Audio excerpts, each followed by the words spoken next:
3 people were killed and at least a dozen others were injured when gunfire rang out on Philadelphia's popular South Street, according to police.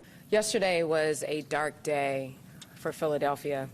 And while many of us were out enjoying the beautiful day in the city, horrendous and unthinkable acts happened in a very popular local and tourist hangout. Hundreds of people were gathered when just before midnight, police say several shooters began firing. Police say an officer fired back at a gunman who then dropped his weapon and fled the scene. There are at least 2 guns that have been recovered from the scene, one with an extended magazine. Also overnight, police say 3 people were killed when gunfire erupted in Chattanooga, Tennessee. 3 fatalities have been confirmed, 2 of which are related to gunshot wounds and 1 of which is related to injuries sustained after being struck by a vehicle. These 2 incidents, just the latest in a string of mass shootings.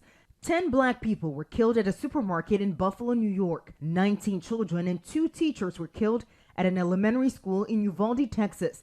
And early Saturday in Phoenix, a shooting at a strip mall. 100 people gathered for an apparent party, 9 of them wounded. A 14-year-old girl killed. The research group Gun Violence Archive tallying 239 mass shootings so far this year, many now calling on lawmakers to do something.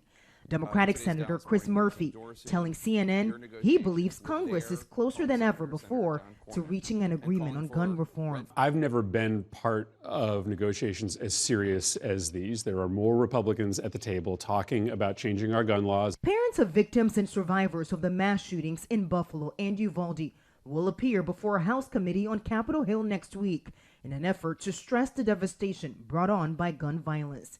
Faith Abube, ABC News, Washington.